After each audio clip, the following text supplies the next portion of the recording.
Not adjusting your budget is another thing. So you want to make sure that if anything happens, just adjust your budget. Okay. If you have that emergency, then you can say, okay, well, right now I'm not going to be overpaying, paying down the debt. Now I need to go back to replenishing my emergency fund.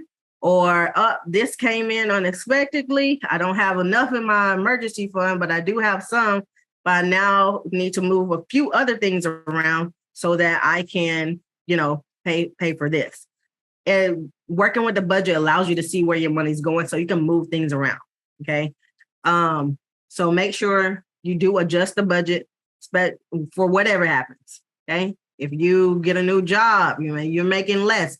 If you're making more, adjust your budget, because if you leave money without an actual function, without an actual task, something to perform, you're going to spend it. It's going to be on turning up or doing whatever that you love to do. So don't wait. Do not wait to allocate where your funds go. Because anytime that I say, oh, yeah, I'm going to just see how much I have left. Don't do it. If you're going to say you're going to pay $300 toward that credit card, go ahead and pay it when you get the money. But don't forget to pay yourself first too. Okay. Neglecting your debt repayment. Make sure, just that you need to do. Okay. With all the crazy stuff that's going on in the world right now, we got to get our finances together because we really do need economic power. We can see, right? We need economic power so we can have political power, because the way these laws is functioning right now, yeah, we need to be able to put people in place, right? But we can't do that if we don't have economic power. Lack of financial goals. Okay. So this is another common mistake on budgeting.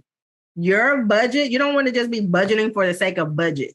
You want to have the goal so that your budget can show you're going to make everything function in your budget to go towards your goal. So if one of your goals is paying off debt, then your budget will reflect that. If another goal is to have, $50,000 saved up and in case I lose my job, in case some stuff happens, right? Shift happens, right? Then you need to have that you'll have it in a safe place or whatever. But your budget's going to reflect that. Okay. If it is to, have dividend income, or if it is to retire by age 40, what are you doing? What does your budget look like for you to retire early? Okay. Retirement is not age is just a number, but you can say, I want to retire by age 40. I want to have $500,000 or $1 million. And, my overall portfolio, I want 50% of that to be involved in stocks. I want another 25% to be in real estate. Then I'm going to have some passive income streams, maybe a Turo or vending machine company, or maybe you're doing, just all kind of stuff, right? So you're always have your goals so that your money can actually be allocated towards your goals. Okay. All right. So understanding the concept of net worth, really, it's fairly simple, but let me make sure I stay on target. All right. So you want to understand the concept of net worth, right? That's going to be essential for your personal finances, because that's going to measure your overall health.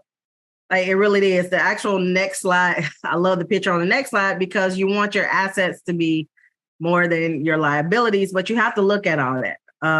So your network is going to serve, it's going to serve as a useful metric for evaluating your financial situation and your progress. So if you start one place and it's June, right now, right? And then you can assess where you are looking at your net worth in December. When I started off, man, my net worth was negative, but now it's positive, right? But also it's because of my house matriculated as far as the equity that I have in it as well, which is not, realized until I actually sell it, but it is a projection, right? That intrinsic value of what I have.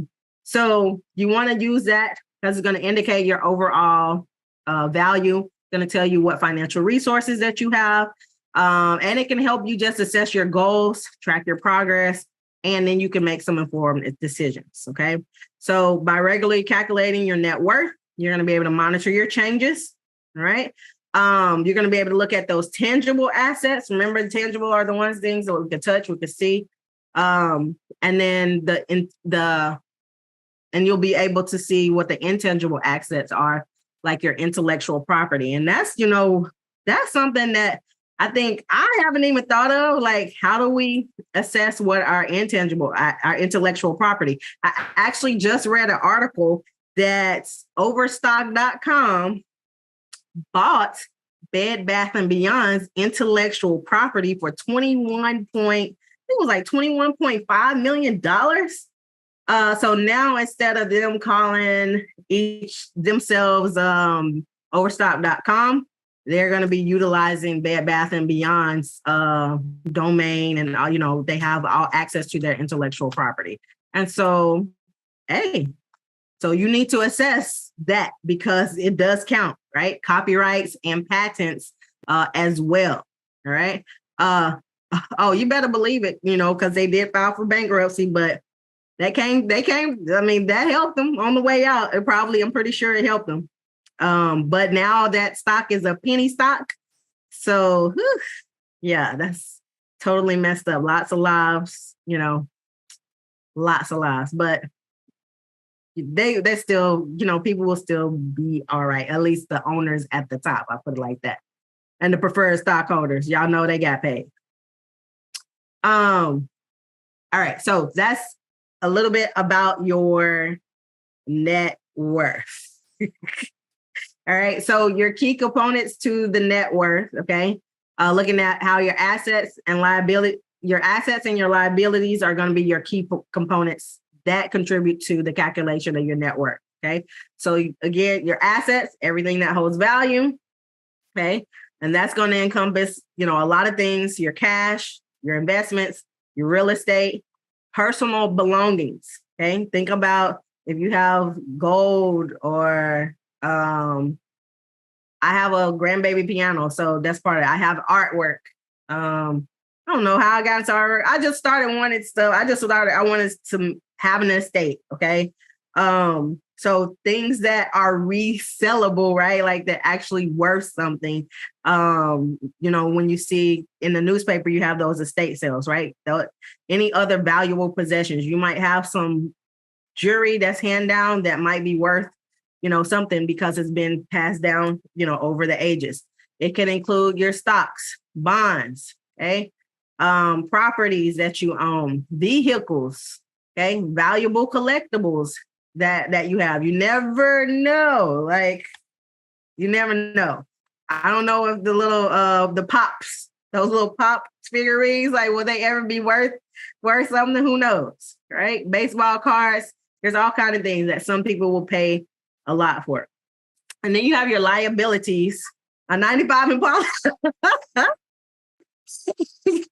What is it worth? Let's put it in the Kelly Blue book.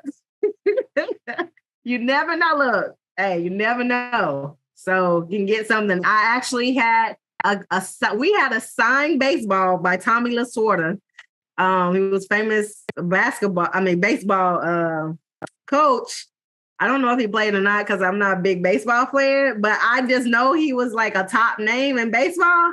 And my brother went and played baseball with that dang old thing and lost the ball. I'm like, yo, you just cost us a couple $1,000, man.